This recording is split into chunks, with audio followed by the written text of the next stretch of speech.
Hello, everybody. Welcome back to the Al Johnson Show. And today, I'm here to talk about episode 5 of HBO's The Last of Us. First off, before we get started, if you like this video and if you want to see more content and anything, or if you want to see more shorts from me on this channel, then be sure to like the video, comment down below what you thought about the video or about the episode. Subscribe to the channel and also hit the notification if you want more content when it's up to date.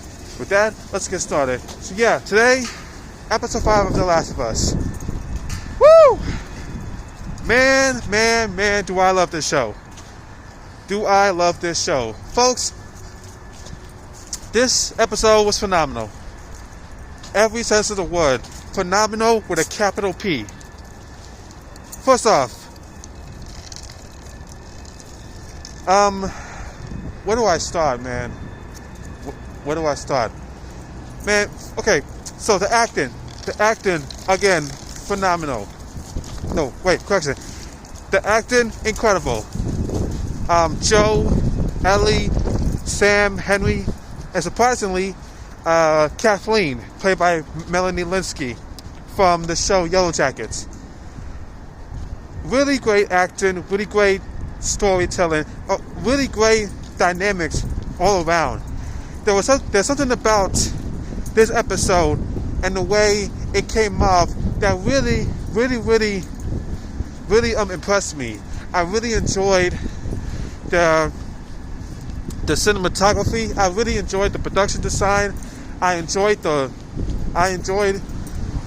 basically how tense it was, how dour it got at the end, which if you played the game, you know about Sam and Henry and how their tales ended, which honestly at this point like I said, if you haven't seen Last of Us or if you've never played the game, you won't know what I'm talking about. But Sam, the change to have him be deaf for the TV show due to the young actor being deaf himself, honestly was a nice change. I really like the change for that, because with Sam being deaf, there was more vulnerability. And Henry, what I like about Henry is that in the game he seemed like he was almost in a way world weary, whereas Henry in the show, I felt like he was more on a redemptive arc.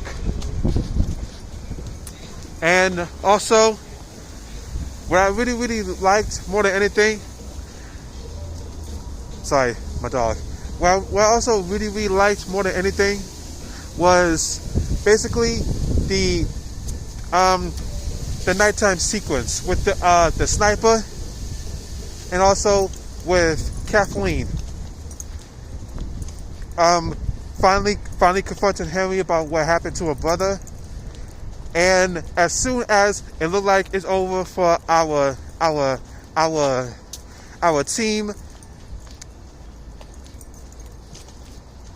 remember last episode, there was this whole thing about, what's underneath, what's below the surface and all that. Man, when I tell y'all, when that infected horde came busting out of the ground, including the freaking bloater, and that it killed Jeffrey Pierce, aka the voice of Tommy, and it killed him with the way the bloater will kill you when it's game over with the ripping of the jaw. Oh my God, that was amazing. That was intense. And the bloater looked amazing. Man, just also I really liked the little kinship Ellie had with Sam, because these two are kids who are growing up in this world, in the world that has gone that has gone rotten. And I like the fact that you had brief moments or brief sequences with them when they were allowed to be kids. And honestly, that was beautiful to see. And going back to Kathleen, I really liked how we humanized her, because remember, you guys, yes, you've seen a lot of post-apocalyptic shows, but sometimes what's key in these post-apocalyptic shows is how they humanize some of the villains, not all, but some. In regards to Kathleen, they humanized her based on the fact that she and the hunters, they revered her brother Michael as basically this godsend among humans who was doing his best to steer the ship of this revolution against Fedra. But when Henry ratted him out and he was killed, and then Kathleen stepped up and did what was necessary to get things done, the people that were underneath Fedra, they rallied behind Kathleen. And to me, that shows, and I think Neil Druckmann and Craig Mason have said this about Kathleen and the Hunters.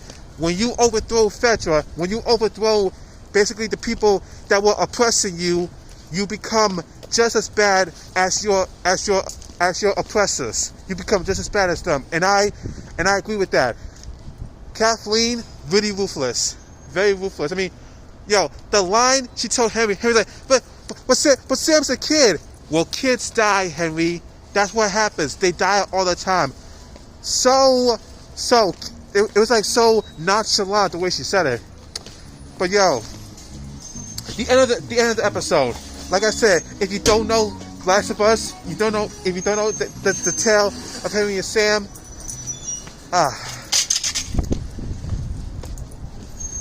when Sam revealed that he was bit, and when Sam turned and attacked Ellie, and Henry, in a last ditch surprise thing, had to shoot his brother,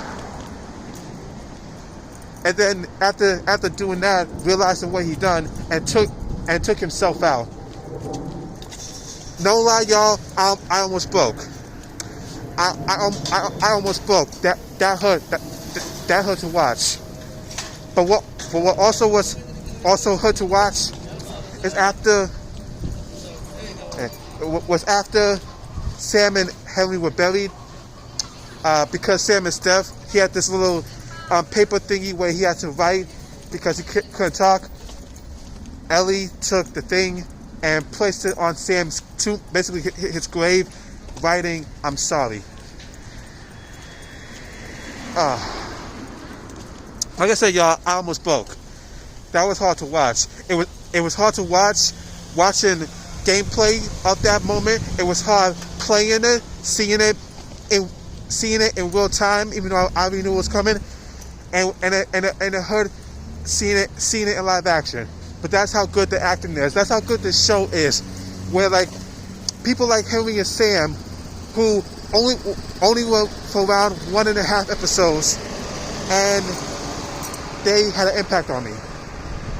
And they had an impact on a lot of people, because that's how good the show is.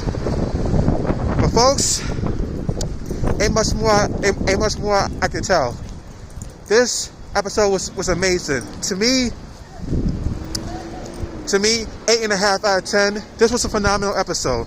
A true phenomenal episode. This show is hitting on all cylinders. I'm excited for the next episode, because that's when we see Tommy and Maria. And apparently, maybe the cannibals, I think. But folks, that's going to be it for me. And you have been watching 10 Minutes or Less. My name is Al Johnson. Thank you guys for watching. Let me know down below, how do you guys feel about episode 5 of The Last of Us? And are you enjoying the show? Let me know down below. Anyways, guys, thank you for watching. Like, comment, share, subscribe for more. If you didn't know by now, I've been Al Johnson, and you're not. Deuces.